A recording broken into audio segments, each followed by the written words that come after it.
जी, अस्सलाम वालेकुम। Welcome to Pakistan stock नेटिक। उम्मीद है कि आप तमाम दोस्त खैरियत से होंगे और आज का दिन भी ट्रेडिंग के हवाले से अच्छा गुज़रा होगा। मार्केट का जायज़ा लेते हैं, आज क्या सूरत-ए-हाल रही। देखें पॉलिटिकली और इकोनॉमिकली सिचुएशन जो है वो इतनी अच्छी नहीं है। इकोनॉमी के हवाले से बहुत सारे दिलासे जो है वो दिए भी जा रहे हैं, भाग-दौड़ भी नज़र आ रही है, लेकिन अभी तक ख़ातिर-ख़्वाह जो है वो कोई कामयाबी इस महाज़ पर होती हुई हमें नज़र नहीं आ रही। अब इसका बात का ये कतई मतलब नहीं है कि आप इसमें से ये मतलब निकालें कि मैं डिफ़ॉल्ट की बात कर रहा हूँ, ऐसा कतई नहीं है। माशी मुश्किलात ज़रूर हैं। शायद थोड़ा मज़ीद टाइट हो जाएगा काम, लेकिन इसका ये कतई मतलब नहीं है कि पाकिस्तान जो है वो डिफ़ॉल्ट करने जा रहा है। ये चीज़ ज़रूर ज़हन में रखिएगा। मुश्किलात में और डिफ़ॉल्ट में बहुत फ़र्क होता है, इसको ज़रा समझने की कोशिश कीजिए। कुछ दोस्त अहबाब जो हैं वो इसी को ही मिक्स करते चले जा रहे हैं, जिसकी वज़ह से बहुत ज़्यादा पैनिक फैल रहा है। आज जो है जी वो मार्केट ने माशाल्लाह से 173 पॉइंट डाले हैं, 200 पॉइंट से समझ लेते हैं इसको। लेकिन मार्केट में जो वॉल्यूम है वो ना होने के बराबर है और गुज़िश्ता तकरीबन कोई 2 हफ़्ते हो चुके हैं। 10 ट्रेडिंग सेशन कह लीजिए, 12 ट्रेडिंग सेशन कह लीजिए कि मैं अपने दोस्तों को सिर्फ़ और सिर्फ़ वो शेयर्स रिकमेंड कर रहा हूँ। मसलन कल भी शायद मैंने सिर्फ़ एक ही शेयर रिकमेंड किया था। आज मैंने ये कोई शेयर रिकमेंड नहीं किया।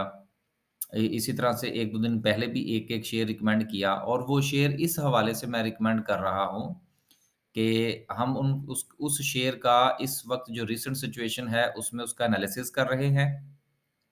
मुस्तक़बिल में वो मज़ीद नीचे कितना जा सकता है, उसको देख रहे हैं और उसके जो है वो बाइंग लेवल डिसाइड कर रहे हैं ताकि लॉन्ग टर्म के लिए जो है वो पोज़ीशन बनाई जाए। इस वक़्त जो सूरत-ए-हाल है, इसमें जल्दी में ट्रेड करने के शौक में कोई न कोई नुकसान जो है वो हो सकता है। लिहाज़ा हमारी तो यही स्ट्रैटेजी है, आप जो है वो अपनी स्ट्रैटेजी के मुताबिक काम कीजिए। लेकिन एक मशवरा ज़रूर होगा कि थोड़ा हाथ हौला रखिएगा बाइंग के हवाले से।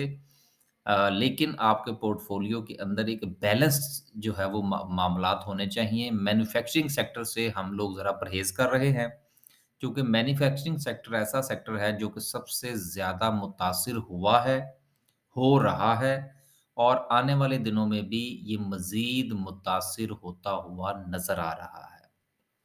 अब चलते हैं आगे। आगे चलते हैं और आज जो है जी सबसे ज़्यादा वॉल्यूम जो है वो पीटीसी में लगा। अच्छा अब गुज़िश्ता चंद दिनों से जो शेयर चल रहे थे, वो ₹5 से नीचे के शेयर थे और अब मेरा ख़्याल है शायद ₹5 के ऊपर वाले शेयर्स की बारी है। चलें, अच्छी बात है जी पीटीसी हमारे पास भी है, चलेगा तो हम भी एन्जॉय करेंगे। कोहिनूर स्पिनिंग मिल हमने बेच दिया था, के इलेक्ट्रिक भी है हमारे पास, पेस भी है। उनका देखेंगे कि बाद में क्या करना है। फिर कुछ और शेयर्स भी हैं, वो जैसे-जैसे चलेंगे या नहीं चलेंगे, वो हम आपको बताते जाएँगे। आगे चलते हैं जी और बात करते हैं सर्किट ब्रेकर की। आज भी माशाल्लाह से 4 कंपनीज़ जो है वो अपर कैप हुईं, जिसमें सबसे अहम किरदार जो है वो बीजीएल का रहा। बीजीएल मुझे बड़ा पसंद है शेयर। लेकिन जब से ये शेयर जो है ये अपनी 7, 8, ₹9 की रेंज से निकला है, मैंने इसमें काम करना छोड़ दिया हुआ है। देखिए, कोई भी शेयर जो है उसकी इवैल्यूएशन मैं आप चलें इस पे थोड़ी-सी आज बात कर लेते हैं। बस मिसाल के तौर पर आपका भी जिस ब्रोकरेज हाउस में आपका अकाउंट है वो भी फ़र्ज़ कीजिए कि बैंकिंग सेक्टर के ऊपर एक एनालिसिस रिपोर्ट निकालते हैं और उसी दिन या उन्हीं दिनों में एक दूसरा जो ब्रोकरेज हाउस है, वो भी बैंकिंग सेक्टर के हवाले से रिसर्च रिपोर्ट निकालता है। तो ये कोई ज़रूरी नहीं है कि वो दोनों रिसर्च रिपोर्ट जो है वो एक जैसी हों, क्योंकि दोनों का एनालाइज़ करने का तरीकाकार मुख्तलिफ हो सकता है। इसी तरह से जिस वक़्त आप किसी शेयर को इवैल्यूएट करते हैं इंडिविजुअली, तो उसमें भी कोई ज़रूरी नहीं है कि आपका जो एनालिसिस है वो 100% दुरुस्त हो और ये भी कोई ज़रूरी नहीं है कि वो गलत हो। आपने अपने पोर्टफ़ोलियो के मुताबिक और अपने ज़मीनी हक़ाइक़ जो कि आपकी समझ में आते हैं, उसके मुताबिक आपने फ़ैसला करना होता है। अब मैं ज़ाती तौर पर ये समझता हूँ इस शेयर के हवाले से कि जब ये शेयर जो है ये ₹9 से ऊपर चला जाए तो इसमें ट्रेड ट्रेड तो आप थोड़ा बहुत शायद कर लें, लेकिन इंतहाई स्ट्रिक्ट स्टॉप लॉस के साथ। अब ये मेरी एक अपनी राय है, जो कि गलत भी हो सकती है, शायद यकीनन गलत हो, जो कि मैंने ₹9 के बाद इसमें ट्रेड नहीं की और आज ये शेयर जो है ये ₹11.25 पे चला गया है, तो कोई बात नहीं। तो बात करने का मतलब ये है कि जिस वक़्त आप किसी शेयर को ट्रेड करने के लिए या इन्वेस्टमेंट पॉइंट ऑफ व्यू से उसको चुनें, तो उसकी एक रेंज जो है वो अपने ज़हन के अंदर मुतय्यन कर लिया करें। हमारे यहाँ जो लॉस का जो परसेंटेज है वो ज़्यादा इसलिए है कि हम अपने किसी भी शेयर के हवाले से कोई रेंज जो है वो मुतय्यन नहीं कर पाते।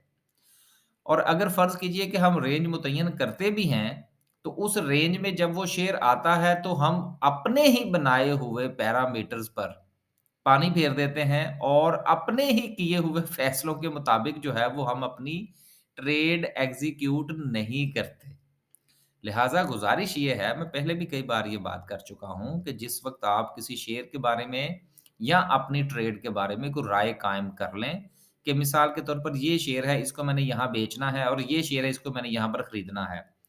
तो जब वो चीज़ उस लेवल पर चली जाए, तो वहाँ पर आप कुछ ना कुछ चाहे 5% या 10% ही आप अपने फैसले के ऊपर अमल क्यों ना करें, ज़रूर किया करें। इससे आपके कॉन्फिडेंस में इज़ाफ़ा होगा और आपको पता चलेगा कि आपने जो चीज़ एनालाइज़ की थी, वो किस तरफ जा रही है। आगे चलते हैं। लोअर कैप में यकीनन आज कुछ नहीं है, क्योंकि वॉल्यूम नहीं है मार्केट में, लगेगा तो इंशाल्लाह लोअर कैप में भी आपको बहारें नज़र आएँगी। आगे चलते हैं जी और बात करते हैं ग्राफ़िकल व्यू की। आज थोड़ा-सा हमने ऑटो सेक्टर का जायज़ा भी लेना है इंशाल्लाह। टॉप 10 सेक्टर में टेक्नोलॉजी, कमर्शियल बैंक्स। अब देखिए, मैं अभी जो है वो बात कर रहा था आपसे कि मैन्युफैक्चरिंग सेक्टर जो है उसको मैं ज़्यादा तौर पे भी बहरहाल जो है वो अवॉइड कर रहा हूँ। दोस्तों को भी कोई शेयर मैंने रिकमेंड नहीं किया मैन्युफैक्चरिंग का गुज़िश्ता चंद दिनों में। और यहाँ पर भी हमें सर्विसेज़ सेक्टर जो है वो ही ऊपर नज़र आ रहा है, जबकि मैन्युफैक्चरिंग सेक्टर जो है वो नीचे। अब जिन लोगों ने कोविड अब मज़े की बात ये है, हालाँकि मैंने वीडियो में उस दिन बता दिया था कि जी ₹3.30 पर मेरे पास कोहिनूर स्पिनिंग मिल की जितनी होल्डिंग थी, मैंने सारी बेच दी थी और मैंने दोस्तों को भी रिकमेंड कर दिया था कि आप इस पर इस पे से एग्ज़िट ले सकते हैं इस लेवल पर। अब किसी ने लिया या नहीं लिया वो तो उनकी मर्ज़ी है ना। अच्छा, उसके बाद मुझे 1-2 दोस्तों ने मैसेज किया कि सर ₹3 पता नहीं शायद 45 पैसे या 42 पैसे पर खरीदा है। अब बताएँ क्या करें? अब मैंने उसको आगे मैसेज लिखा कि सर मैं क्या कह सकता हूँ? वीडियो के अंदर एक चीज़ हम पूरी तरह बता देते हैं, हालात अच्छे नहीं हैं, फिर कम से कम आप शेयर ही को ऐसा देख लें कि अगर आप उसमें फँस भी जाएँ तो उसमें से एग्ज़िट का कोई ना कोई सूरत-ए-हाल निकल सके। अब देखिए कोई नई वेव आती है तो फिर आप उसमें से एग्ज़िट ले लीजिएगा, जिन्होंने 340 या इससे ऊपर की बाय कर रखी है। टॉप 10 सिम्बल्स की बात करते हैं, सबसे ज़्यादा वॉल्यूम माशाल्लाह से पीटीसी में लगा। बहुत अच्छी बात है जी, हमारे पास इसकी होल्डिंग मौजूद है, लेवल्स पे हमने बाय कर रखे हैं, देखेंगे कि इसका क्या करना है। दूसरे नंबर पर डीएफएमएल रहा, वर्ल्ड कॉल है, एफसीसीएल है। अब देखिए माँ सवाए पीटीसी के चलें ₹6 का शेयर है, फिर भी 15 मिलियन का वॉल्यूम थोड़ा कंसीडर होता है, लेकिन इसके बाद सूरत-ए-हाल 2 मिलियन, 3 मिलियन, 4 मिलियन, हालात अच्छे नहीं हैं। लेकिन ये हालात जो हैं, ये आपको लॉन्ग टर्म के लिए बहुत अट्रैक्ट कर रहे होंगे और लॉन्ग टर्म के लिए इनको कंसीडर भी किया जाए, किसी भी शेयर को एनालाइज़ करने के बाद और उसके लेवल्स निकालने के बाद। आगे चलते हैं जी और बात करते हैं आज थोड़ा-सा ऑटो सेक्टर के हवाले से रिपोर्ट जो थी वो मेरी नज़र से गुज़री, तो मैंने सोचा आपके साथ भी शेयर कर ली जाए। देखिए, ऑटो सेक्टर के हवाले से काले बादल जो हैं वो काफ़ी अरसे से छाए हुए हैं और सेल्स के हवाले से बातें हो रही हैं कि वो दिन-ब-दिन गिरती चली जा रही है। लेकिन जब हम एक जैसे महीनों का जायज़ा लेते हैं पिछले साल का और इस साल का, तो उसमें हमें कोई ख़ास फ़र्क नज़र नहीं आता, माँ सवाए चंद मैन्युफैक्चरर्स के। इसकी वजह ये है कि पाकिस्तान की जो इम्पोर्ट है, बहुत सारे जो हमारे यहाँ जो ये गाड़ियाँ बेचने वाले दोस्त अहबाब हैं, इन्होंने तो ज़हमत ही गवारा नहीं ना की कि यहाँ पर ये अपने कोई 2-4 पुर्ज़े बना लेते। मेरा ख़्याल है शायद पाक सुज़ुकी वालों ने यहाँ पर कोई वेंडर-शेंडर हैं, बाकियों का तो बेड़ा ही गर्क हुआ हुआ है। उन्होंने तो इतना जो है वो हालात ख़राब कर रखे हैं कि वो क्या कहते हैं नट बोल्ट भी वहीं से लेके आते हैं। तो ज़ाहिर-सी बात है, जब इस तरह के मामलात चलेंगे, जब इम्पोर्ट के ऊपर प्रेशर आएगा, गवर्नमेंट इम्पोर्ट्स को जो है वो बैन करने के चक्कर में होगी, डॉलर्स होंगे नहीं, इम्पोर्ट होगी नहीं, तो फिर गाड़ियाँ असेंबल कहाँ से होंगी? चाहे आपके पास आगे बायर बैठा भी हो, तो आप बना के कहाँ से देंगे? चलते हैं आगे। पाक सुज़ुकी की सबसे पहले बात करते हैं। नवंबर 2021 में इसने तकरीबन कुछ 7,000 के करीब जो थी वो गाड़ियाँ बेची थी। और नवंबर 2022 में इसने 11,000 गाड़ियाँ बेची हैं। तो ये तो कोई 25% के करीब मुझे तो इंक्रीज़ नज़र नज़र आ रहा है, पाक सुज़ुकी का। होंडा के हवाले से जो कि मैंने अभी आपसे बात की, ये भी एक फैक्टर ज़रूर मौजूद है। इनके यहाँ शायद वेंडर्स जो हैं, वेंडर से मुराद जो इनको पुर्ज़े-शुर्ज़े बना के देते हैं थोड़े बहुत, शायद वो इन्होंने बहुत कम जो है वो लोकल वेंडर्स हैं इनके। ज़्यादातर इनके इंटरनेशनल हैं। होंडा की 1500 गाड़ियाँ बिकी हैं। टोयोटा की बात करें तो तकरीबन कोई 2000 गाड़ियाँ हैं। पिछले की निस्बत तकरीबन कोई 60% के करीब जो है वो डिक्लाइन है। अब देखिए मज़े की बात है कि सुज़ुकी 25% ऊपर है।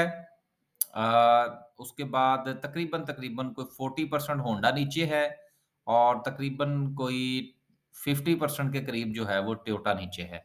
लिहाज़ा जिसने लोकल के साथ थोड़ी-सी बना के रखी थी उसकी सूरत-ए-हाल थोड़ी बेहतर है। वैसे भी उनकी गाड़ियाँ ज़रा सस्ती होती हैं, सस्ती तो ख़ैर अब वो भी नहीं रही।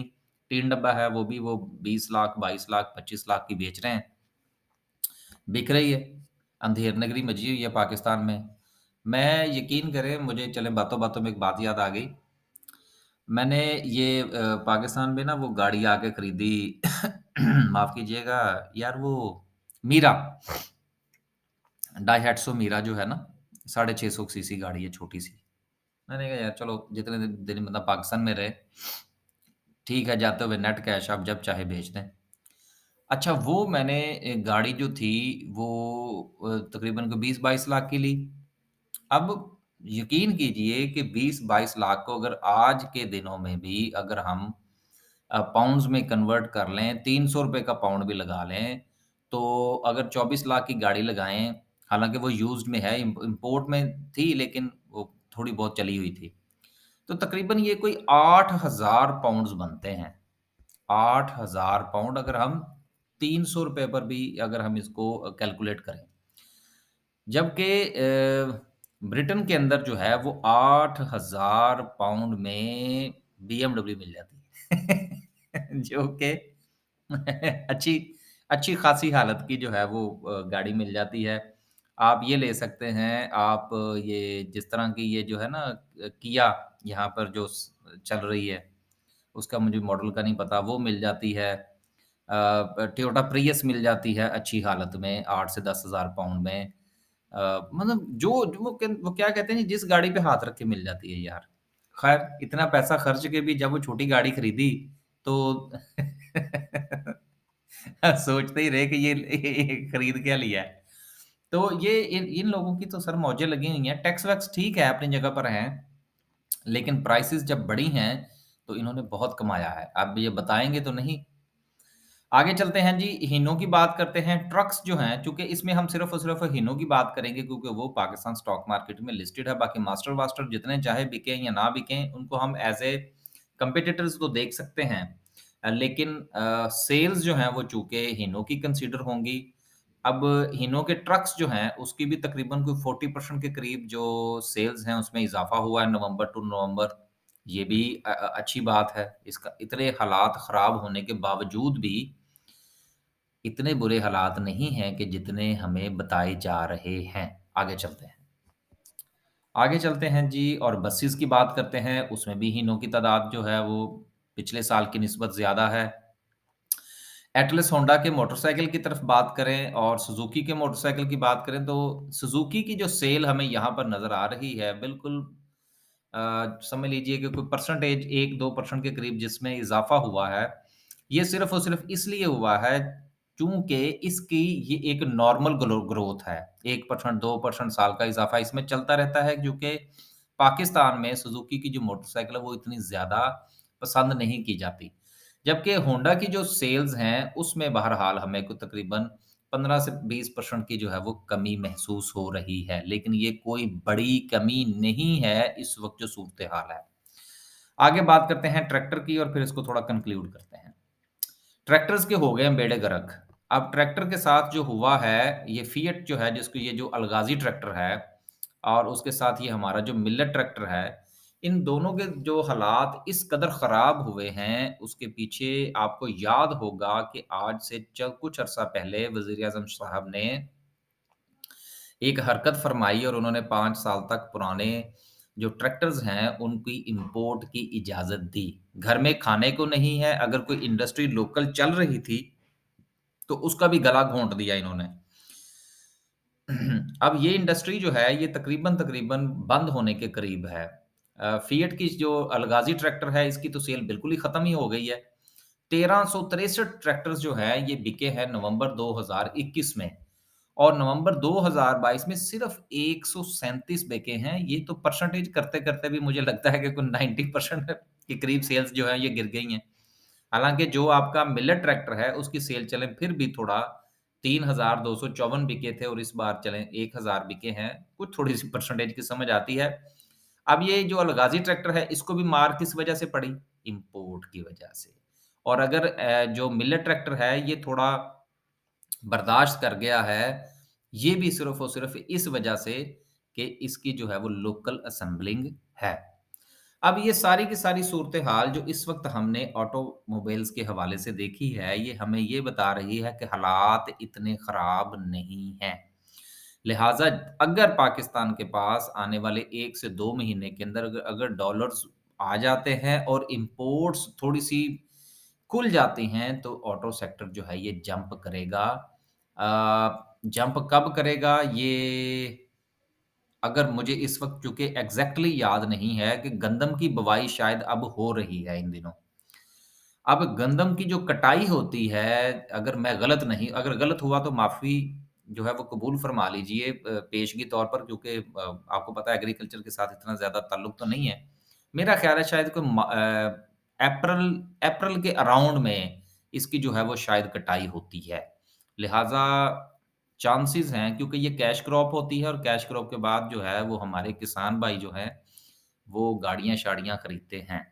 और अगर इम्पोर्ट्स में थोड़ा-सा रिलैक्सेशन मिला, डॉलर्स आ गए, तो ये सेक्टर जो है, ये मुझे अप्रैल के अंदर कुछ जंप-शंप करता हुआ दिखाई दे रहा है। ये मेरी एक इवैल्यूएशन है, एनालिसिस है, ये गलत भी हो सकता है। आगे चलते हैं और बात करते हैं आज की कैंडल की। आज की कैंडल जो है अब हम इसको कंसीडर तो करना पड़ेगा। उसकी वजह ये है कि ना होने के बावजूद भी आज मार्केट के अंदर किसी एक शेयर के अंदर 15 मिलियन का वॉल्यूम लगा। आज ज़रा लगते हाथ साथ में थोड़े से इंडिकेटर्स देख लेते हैं। बाकी तो एनालिसिस मैं कैंडलस्टिक का बिल्कुल नहीं कर सकता क्योंकि मार्केट में वॉल्यूम नहीं है। वॉल्यूम नहीं है तो किसी भी हवाले से प्रोजेक्शन जो है, वो मैं नहीं समझता कि कोई बेहतर हो सकती है। आरएसआई इस वक़्त 40 पर है। मैकडी की बात करते हैं। मैकडी जो है उसने अभी भी अपनी सेल की कॉल जो है उसको कीप किया हुआ है। मैं बिल्कुल ही इंडिकेटर्स के ऊपर भरोसा नहीं कर रहा इन दिनों क्योंकि वॉल्यूम लगे और वॉल्यूम जो है उसमें कंटिन्यूटी हो तो फिर आपका इंडिकेटर जो है वो आपको सही गाइड करता है। इस वक़्त सूरत-ए-हाल जो है वो बिल्कुल स्टक हो चुकी है। आपसे भी गुज़ारिश ये है कि अपनी पोज़ीशंस को थोड़ा तकरीबन कुछ 6 मंथ्स बियॉन्ड देखने की कोशिश करें, जिस तरह से कि अभी मैंने ऑटो सेक्टर के हवाले से जो बात की है, मार्च-अप्रैल की, इसी के पॉइंट ऑफ व्यू से आप दीगर मामलात को भी देखें, तो इंशाअल्लाह हालात जो हैं वो बेहतर हो जाएँगे। अल्लाह हाफ़िज़।